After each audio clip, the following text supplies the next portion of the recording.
Bom dia, pessoal. Novamente, professor Marcos aqui de Biologia. Nós vamos hoje conversar um pouco sobre a atividade dirigida da semana anterior, uma atividade sobre proteínas, e vamos analisar as questões e verificar o raciocínio necessário para cada uma delas. Então, na primeira questão, uma questão de múltipla escolha, em que colocava-se o seguinte: analise a figura e marque a opção correta. Então a figura basicamente é uma figura conhecida nossa, né? Justamente os vários papéis que a proteína desempenha no organismo humano, e ele coloca como parte do enunciado. Apesar da carne bovina ser frequente na dieta humana, a proteína bovina não é encontrada em nosso corpo.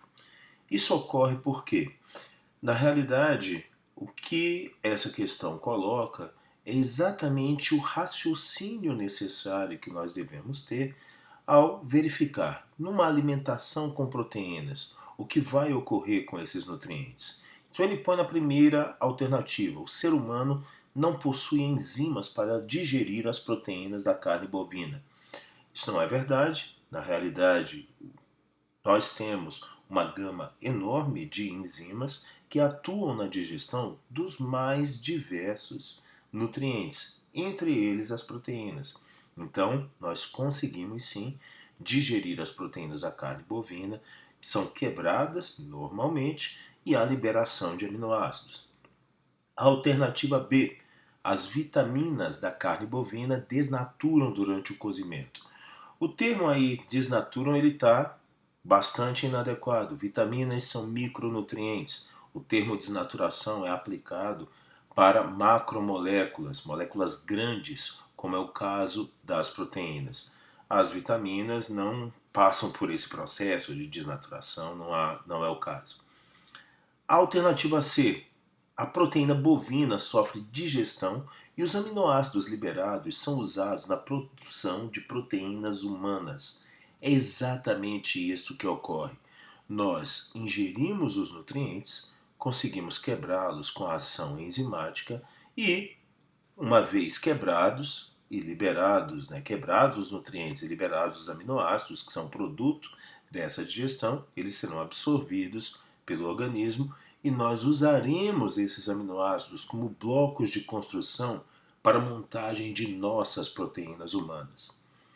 Para encerrarmos essa questão, analisando as duas últimas alternativas, os lipídios presentes na carne bovina hipermeabilizam suas proteínas, impedindo a absorção.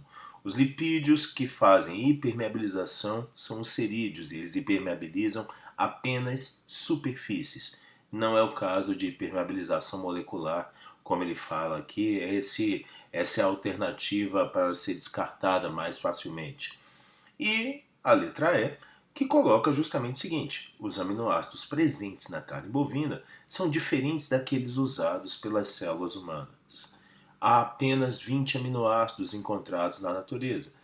São exatamente os mesmos para a maior variedade de proteínas que nós encontramos nos seres vivos. A grande mudança é quantidade e combinação desses aminoácidos, mas em última análise eles são os mesmos blocos de construção utilizados pelos vários seres vivos.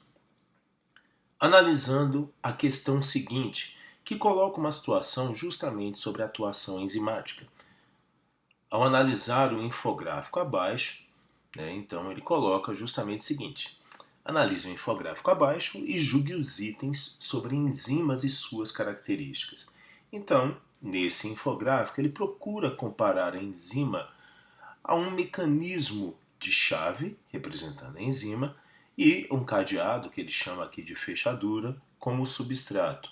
Então é um encaixe específico, formando um complexo chave-fechadura.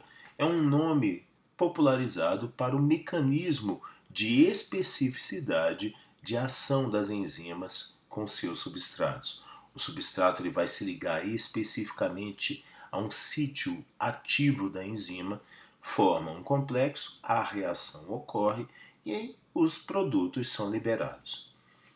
São 5 alternativas. Na primeira, ele afirma que o catalisador é uma substância que acelera a velocidade de ocorrência de uma certa reação química. De fato, isso acontece. Se nós analisarmos um gráfico de tempo de reação em relação à concentração do substrato, nós vamos ter diferenças significativas nos tempos de reação.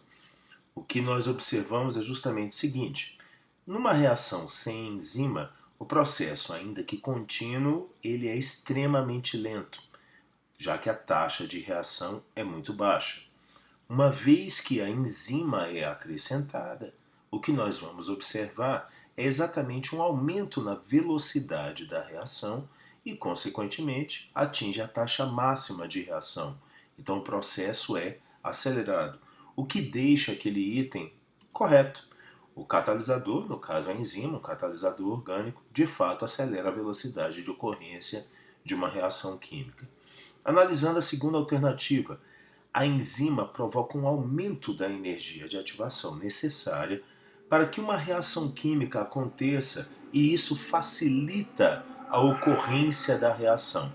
Então, vamos observar que ele afirma que há um aumento da energia de ativação. Ao analisar este processo, o que nós vamos observar é o seguinte: duas curvas, a curva azul e a curva vermelha, representando o azul sem enzima, a vermelha com enzima. Um gráfico que compara energia em relação ao caminho da reação. Quando nós temos uma reação sem enzima, a energia necessária para que ela continue avançando, ela continue ocorrendo, é uma energia mais alta. Quando há o acréscimo de uma enzima, a energia de ativação ela é diminuída. Portanto, um item errado, já que ela não provoca um aumento da energia de ativação, e sim uma diminuição da energia necessária para que uma reação ocorra. A alternativa 3. Na catálise de uma reação química, as enzimas interagem com os substratos, formando com eles, permanentemente, o complexo enzima-substrato, que não se desfaz. Ao analisar essa situação, o que nós observamos é justamente o seguinte: o substrato se encaixa em um sítio ativo da enzima, ocorre a reação química e o complexo se desfaz, os produtos são liberados. Então, uma vez que esse substrato chega ao sítio ativo de uma enzima, o complexo é formado, altera ligeiramente a forma à medida que o substrato se liga e a reação ocorre. O complexo enzima-substrato ele é transitório, uma vez que os produtos são formados, são liberados. Portanto, o item está errado porque ele afirma que esse complexo se forma de maneira permanente e é um complexo transitório. Analisando o quarto item, a quantidade de substrato também influencia na velocidade da reação. O aumento da quantidade de substrato acelera a reação até certo ponto. Passado este ponto, a velocidade se mantém estável. Analisando essa situação, é o que nós observamos exatamente aqui neste gráfico. Um gráfico que relaciona a velocidade de reação à concentração de substrato. Então, à medida que a quantidade de substrato aumenta, a velocidade de reação também aumenta até o chamado ponto de saturação. Passado esse ponto, não há mais aumento da reação química, da velocidade de reação química. Ela permanece constante a partir dali, o que torna aquele item correto, uma vez que, passado o ponto de saturação, a velocidade se mantém estável. E por fim, na alternativa 5, as enzimas desnaturadas perdem suas características naturais, como sua conformação e estrutura tridimensional. Mas isto não afeta o formato de seu sítio ativo e em nada prejudica a formação do complexo chave-fechadura com o substrato, impossibilitando a ação enzimática.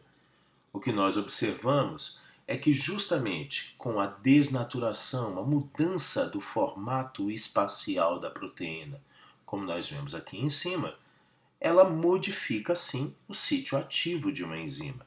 Uma vez que a enzima ativa tinha um formato espacial e a enzima desnaturada tem um formato diferente, o que torna aquele item errado, uma vez que afirma que a desnaturação não afetaria o formato do sítio ativo e o sítio ativo é afetado.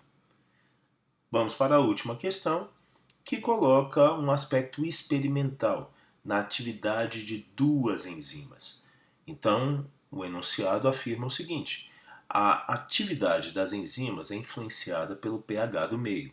O gráfico abaixo mostra a velocidade da reação de enzimas que atuam na digestão humana: pepsina, presente no estômago, e tripsina, presente no intestino delgado.